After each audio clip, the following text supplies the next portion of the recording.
जय जय रघुवीर समर्थ। असे हो जयांतरी भाव जैसा, वसे हो तया अंतरी देव तैसा। अनन्यास रक्षी तसे चाप पाणी, नुपेक्षी कदा रामदासाभिमानी।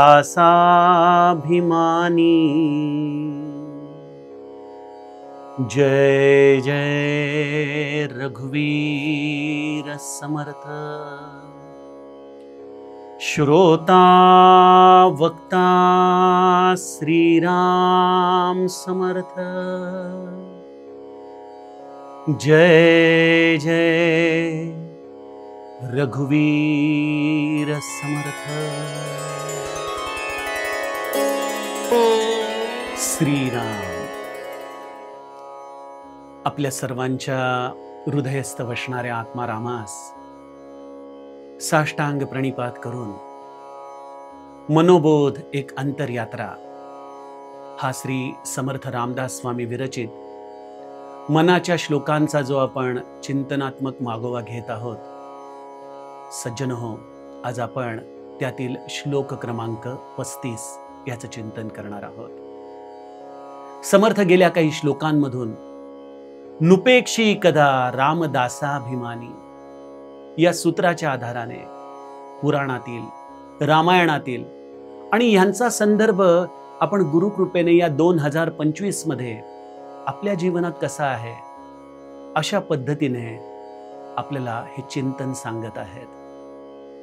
गेल्या श्लोकामध्ये समर्थांनी आपल्या जीवाची कैफियत मांडली की उपेक्षा कधी रामरूपी असेना, जीवा मानवा निश्चयो तो वसेना। तो राम निरंतर माझा सांगाती आहे हा आमचा विश्वास काही केल्या दृढ होत नाही। जरी तो निरंतर माझ्या बरोबर संलग्न आहे, ही वस्तुस्थिती आहे, हे सत्य आहे, पण त्या सत्याला आजपर्यंत अनुभूती न आल्यामुळे मी स्वीकारू शकलेलो नाही। अशा या रामरायाची ही उपेक्षा जीवाकडून घडते। खरोखर जो शिरी सगळ्यांचा भार वाटतो अशा या रामाची आपण का बरं उपेक्षा करतो? म्हणून समर्थ जीवाला पुन्हा एकदा सांगतात, नुपेक्षी कदा रामदासाभिमानी। अशा या समर्थांनी आता या सूत्राचा समारोप घेण्याच्या दिशेने एक एक पाऊल टाकायला सुरुवात केलेली आहे आणि त्यामध्ये एक अत्यंत महत्वाचं व्यावहारिक सूत्र समर्थ आम्हाला देतात। काय म्हणतात समर्थ? असे हो जया अंतरी भाव जैसा। ज्याच्या अंतःकरणामध्ये प्रभू रामचंद्रांच्या विषयी, परमात्म्याच्या विषयी जसा भाव असेल, वसे हो तया अंतरी देव तैसा। त्याच्याच अगदी प्रमाणामध्ये तसाच भगवंत त्याच्या हृदयामध्ये वास करतो, त्याच्या अनुभवाला येतो।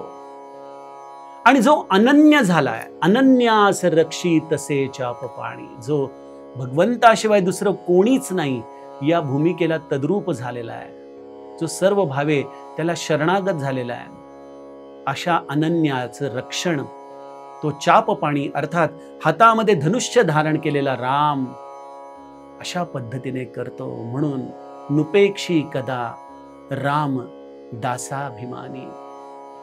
समर्थांनी हे एक अत्यंत व्यावहारिक सूत्र परमार्थाच्या या भावविश्वामध्ये आम्हाला दिलेलं आहे।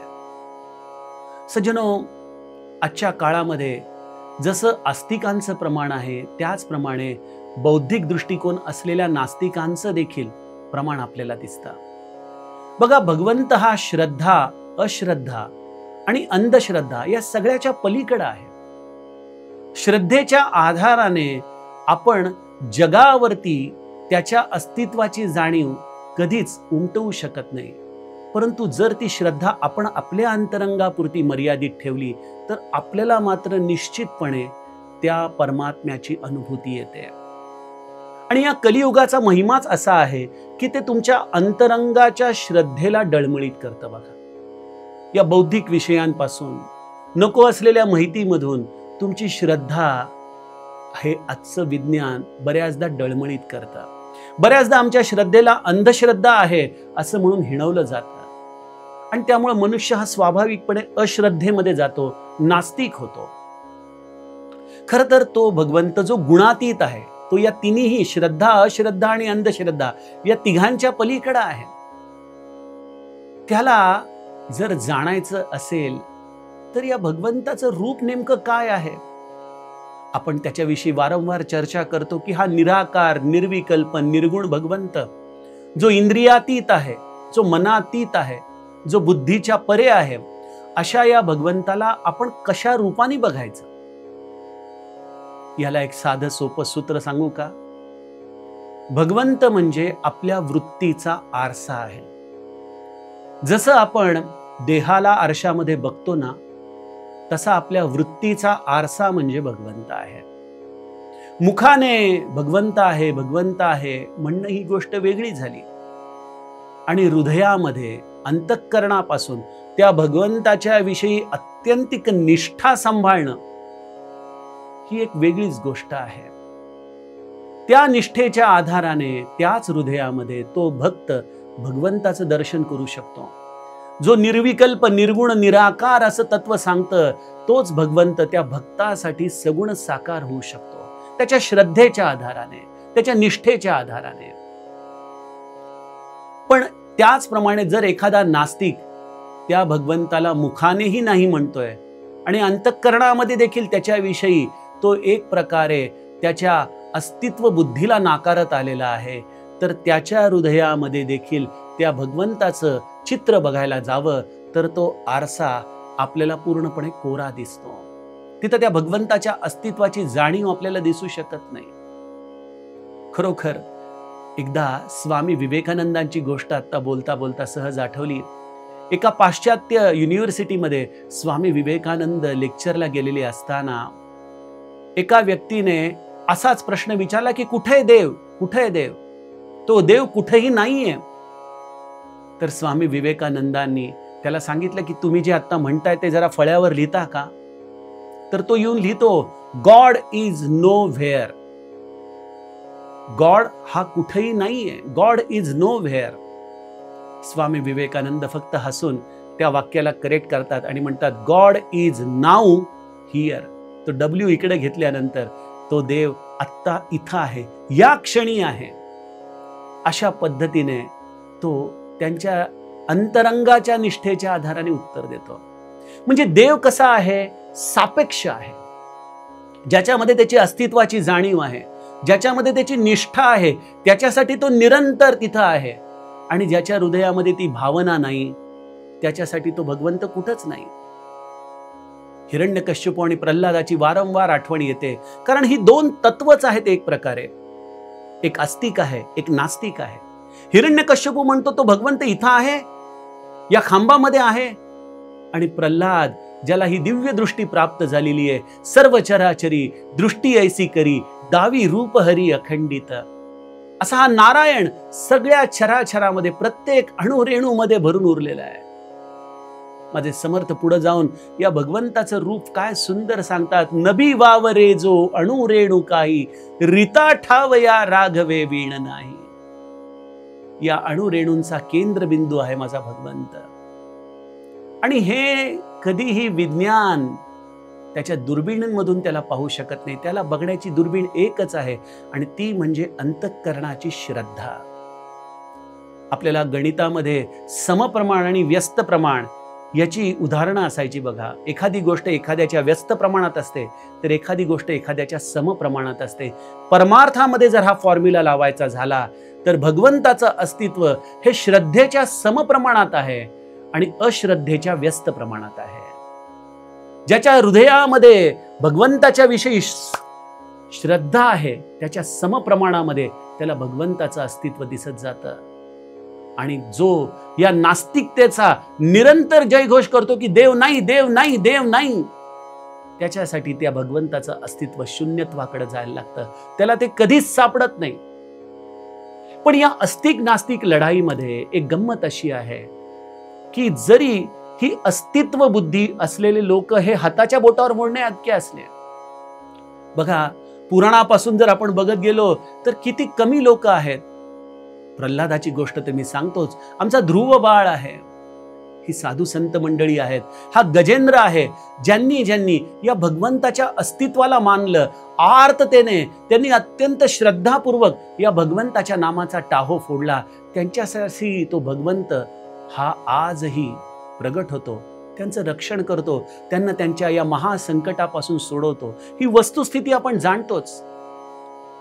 त्यामुळे भगवंताची अस्तित्व बुद्धी ही जरी अल्प प्रमाणामध्ये असली आणि नास्तिक बुद्धी हा वैज्ञानिक दृष्टिकोन ही एक प्रकारे असलेल्या भगवंताच्या अस्तित्वाला धिक्कारण्याची मनोवृत्ती या यंत्रयुगामध्ये जरी वाढत जात असली, तरी सज्जनो, या बिग बँग थेअरीने आम्हाला एक निश्चित सिद्ध करून दिलंय की जरी या रेणूंचं कितीही विघटन केलं तरी शेवटी जो गॉड पार्टिकल उरतोय त्याचं विघटन शास्त्राला करता येत नाहीये. त्याच्या उद्गम बिंदूच्या आतमध्ये काय आहे ते त्यांना जाणता येत नाहीये.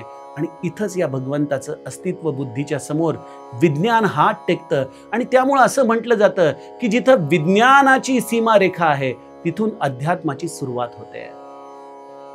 विज्ञानाचा इथं धिक्कार नाहीये, कारण अंधश्रद्धेला कधीच परमार्थ खतपाणी घालत नाही. कुठल्याही प्रकारचे जादू टोणे, कुठल्याही प्रकारचे गंडे हा परमार्थ असू शकत नाही. इथं विज्ञानाची सडेतोड भूमिका ही योग्यच आहे. पण श्रद्धा नावाची गोष्ट ज्याचा बऱ्याचदा अव्यय विज्ञान कदाचित या बौद्धिक मदामुळे करून जातो, ह्याला मात्र भक्तांचं निश्चित सांगणं आहे की तुम्ही आमच्या श्रद्धेवरती घाला घालू नका. पण मग भक्ताचं देखील काय होतं की तो श्रद्धा जगाला सिद्ध करण्याच्या नादी लागतो. हे देखील आपण करू नये. श्रद्धा ही आपल्या मर्मबंधातली ठेव आहे, ती आपण आपल्या आतच जतन करावी. तिला एक प्रकारे कोणाचाही स्पर्श होऊ देऊ नये. ती माझी माझ्यापुरती आहे, तो माझा राम माझ्यासाठी आहे, माझा राम मला सांभाळेल, या दृढ विश्वासाने आपण राहावं. आणि तो जे काही करेल ते माझ्या कल्याणाचं करेल, या भूमिकेमध्ये आपण राहावं. कुठलीही काळजी करू नये. कधीच रामाचं झाल्यानंतर प्रपंचाची चिंता करू नये. कुठल्याही प्रकारची भ्रांत आपल्या मनाला जर शिणवू लागली तर राम आहे ना, तो बघेल ना, असं म्हणून आपल्या मनाला दटावावं. मी गमतीने म्हणतो की आपण एखाद्या सरकारी कार्यालयात गेलो आणि तिथल्या क्लार्कला आपण विचारायला लागलो की माझ्या ॲप्लिकेशनचं काय झालं, मग ते कधी मिळतील, मग ते कधी होईल, वगैरे वगैरे विचारायला लागलो. 4-5 प्रश्न विचारले की तो क्लार्क आपल्याला एकच उत्तर देतो, तुम्ही साहेबांना जाऊन विचारा, मला विचारू नका. मला वाटतं ही गोष्ट आपल्याला मनाला शिकली पाहिजे की जेव्हा आपलं मन आपल्याला सतावायला लागतं, अरे मग ते रामाचं म्हणतोस, मग प्रपंचाचं कसं होईल, मुलीच्या लग्नाचं काय होईल, ह्याचं काय होईल, त्याचं काय होईल, आपल्या मनाला हे सांगावं, हे बघ मला या प्रश्नांची उत्तरं माहीत नाहीत, माझ्या साहेबाला विचार. माझा साहेब आहे माझा राम, आणि माझा राम जे करेल ते बरोबरच करेल, माझ्या कल्याणाचंच करेल, असा दृढ विश्वास आपण आपल्या अंतरंगामध्ये आपल्या मनाला द्यावा. देहानी प्रयत्नशील राहावं. निरंतर विवेक बुद्धी वापरून आपल्या प्रयत्नांची उत्कटता आपण ठेवावी. पण या मनाला कधीही अप्रसन्नतेमध्ये घालवणारी ही जी काळजी, चिंता, भ्रांत आहे, त्यांना सडेतोड उत्तर द्यावं की माझा राम बघतोय, त्याला माझी काळजी आहे, तो जे करेल ते योग्यच करेल, माझ्या कल्याणाचंच करेल. आणि अशी दृढ श्रद्धा जर तुमच्या जीवनात तुम्ही ठेवली ना सज्जनो, तर तो राम तिथं स्वस्थ बसू शकत नाही. असेल तो निर्गुण, असेल तो निराकार, असेल तो निर्विकल्प, पण त्याला तुमच्या कल्पनेच्या क्षेत्रात यावं लागतं. महाराज म्हणतात मी तुमच्या प्रपंचामध्ये आहे. बघा, राम आपल्या प्रपंचामध्ये आहे म्हणजे आपल्या प्रपंचामध्ये अडचणी येऊ नयेत हा आमचा असलेला भाग देखील चुकीचा आहे. आम्ही प्रारब्धवश आमच्या जीवनात संकट येणार, हे जीवन वरखाली होत राहणार. पण जेव्हा जेव्हा असं महासंकट आमच्या जीवनामध्ये येईल त्या वेळेला रामाचा आधार आम्हाला जाणवेल. बघा, ती एक गोष्ट होती जुनी. एकदा एक मनुष्य समुद्रकिनारी उभा असतो आणि विचार करत असतो की देवा, तू माझ्या आयुष्यामध्ये कधी कधी होतास आणि कधी कधी नव्हतास, हे मला जाणायचंय. आणि त्यावेळेला त्या भगवंताची आकाशवाणी होते आणि म्हणतो की तू आता एक एक घटना आठव आयुष्यातली, आणि तुला दिसेल की एक पाऊल माझं आणि एक पाऊल तुझं त्या घटनांमध्ये होतं. मी तुझ्याबरोबर प्रत्येक घटनेमध्ये होतो. तो मनुष्य आपल्या आयुष्यातल्या आठवणी काढत काढत चालू लागतो आणि काही आठवणी या कटू असतात. त्या कटू आठवणींची पावलं तो लक्षात ठेवतो. एका टप्प्यावर येऊन थांबतो, मागं वळतो आणि बघतो तर जिथं जिथं गोड आठवणी होत्या तिथं 2 पावलं होती. भगवंतही होता आणि ते देखील होते. पण जिथं कटू आठवणी होत्या तिथं मात्र एकच पाऊल होतं. त्या मनुष्याने स्वाभाविकपणे विचार केला, अरे देवा, कसा रे तू असा मतलबी? जेव्हा माझ्या जीवनात सगळं चांगलं होतं तेव्हा तू माझ्याबरोबर राहिलास आणि जेव्हा माझ्या कटू आयुष्यातल्या गोष्टी घडत होत्या तेव्हा मला एकटं सोडून दिलंस. यावेळेला भगवंत म्हणतो, अरे बाळा, त्या पायाचं नीट निरीक्षण कर. तो पाय तुझा नाही, तो पाय माझा आहे. जेव्हा जेव्हा तुझ्या जीवनामध्ये संकट आली तेव्हा तेव्हा बाळा मी तुला कडेवरती उचलून घेतलं. अनन्यास रक्षी तसे चाप पाणी. भगवद्गीता देखील आम्हाला हेच सूत्र देते ना की अनन्यास चिंतयन्तो माम ये जनाः पर्युपासते. जो अनन्य भावाने भगवंताला शरणागत झालेला आहे. मला तुझ्याशिवाय आता कोणीच नाही रामा. रामा, मला जर तू देखील अव्हेरलस तर मी या जगामध्ये जाऊ कुठं? विनय पत्रिकेमध्ये गोस्वामीजींचं एक फार सुंदर पद आहे, जाऊ कहा तजी चरण तुम्हारो. मी कुठं जाऊ तुझ्या चरणांना सोडून? तुझ्यापासून माझं कोण आहे वेगळं? कोण माझं कल्याण करणार? रामा, रामा, माझा अव्हेर करू नकोस. आहेत संकट माझ्या जीवनात, मी त्या संकटांना घाबरणार नाही, पण मला या संकटांमुळे तुझं विस्मरण होऊ देऊ नकोस. बघा, सगळ्यात मोठं संकट तर हेच आहे की ज्या वेळेला रामाचं विस्मरण होईल. कह हनुमंत विपती प्रभु सोई, जब तव सुमिरन भजन न होई. जेव्हा तुझं स्मरण, तुझं भजन सुटेल ते सगळ्यात मोठी विपत्ती आहे. ही अनन्यता आहे बघा हनुमंताची. तशी अनन्यता जर आमच्या जीवनामध्ये आली, जशी जगद्गुरूंच्या आयुष्यामध्ये आली, घरामध्ये एवढं प्रचंड विपन्नता होती, सगळ्या दृष्टीने समाजामध्ये होरपळणारं हे जीवन जगद्गुरू जगत होते, तरी देखील रामकृष्ण हरी, रामकृष्ण हरी, रामकृष्ण हरी, विठ्ठला, पांडुरंगा, कुठल्याही पद्धतीने त्या भगवंताचं विस्मरण त्यांचं होत नव्हतं. स्वतःची बायको देखील येऊन कित्येक वेळेला अनेक प्रकाराने त्यांना ताने एक प्रकारे देत होती, अहो तुमच्या या विठ्ठलाच्या पायी आपला सगळा संसार राख रांगोळी झाला, आता तरी ते भजन बंद करा. पण तरी देखील अनन्यास रक्षी तसे चाप पाणी. आणि मग माझ्या अशा जगद्गुरूंसाठी जे अनन्य झालेले आहेत त्यांच्यासाठी माझ्या विठ्ठलाने बऱ्याचदा सावकाराकडे जाऊन त्यांची देणी दिली. बऱ्याचदा घरामध्ये पितरांचं श्राद्ध होतं आणि घरामध्ये अन्नाचा कण नव्हता. त्यावेळेला तुकाराम महाराज कुठल्या तरी शेतामध्ये मोलमजुरी करत असताना तोच पांडुरंग तुकाराम महाराज होऊन घरी आला, धान्य घेऊन आला, आवलीच्या मनासारखं सगळं पितरांचं श्राद्ध केलं, गाव भोजन केलं, सगळ्यांना खायला प्यायला घातलं. अहो इतकंच काय, जेव्हा रामेश्वर शास्त्रींच्या आदेशानुसार गाथा बुडवण्याची आज्ञा देण्यात आली त्यावेळेला देखील या माझ्या जगद्गुरू तुकाराम महाराजांनी कुठलाही स्वार्थ ठेवला नाही. आपल्या गाथा स्वतःच्या हाताने इंद्रायणीच्या डोहामध्ये सोडून दिल्या आणि अनन्यश्चिंतयन्तो माम अशा पद्धतीने त्या खडकावरती जगद्गुरू तुकाराम महाराज निरंतर विठ्ठलाचं भजन करत राहिले. किती दिवस. आणि एक दिवशी त्या अनन्यश्चिंतयन्तो माम याची प्रचिती सगळ्या समाजाला आली. त्या गाथा कुठेही इतक्या दिवस जलामध्ये राहूनही कुठेही भिजून गेल्या नाहीत. अशा या गाथा खऱ्या अर्थाने ब्रह्मस्वरूप गाथा या इंद्रायणीच्या जलामधून बाहेर आल्या आणि या जगाच्या कल्याणासाठी पुन्हा शब्दरूपाने सगळ्यांना हीच गोष्ट सांगत राहिल्या की असे हो जया अंतरी भाव जैसा, वसे हो तया अंतरी देव तैसा, अनन्यास रक्षी तसे चाप पाणी. त्यामुळे सज्जनो, जीवनाची कुठलीही परिस्थिती जरी आली तरी आपण आपल्या भगवंताला जर विसरलो नाही ना, तर मग आपली काळजी भगवंताला लागते. असा हा आमचा राम समर्थ म्हणतात, नुपेक्षी कदा राम दासाभिमानी. अशा या श्लोकाचा पुढील भाग आपण उद्याच्या सत्रामध्ये बघूया. जानकी जीवन स्मरण. जय जय राम.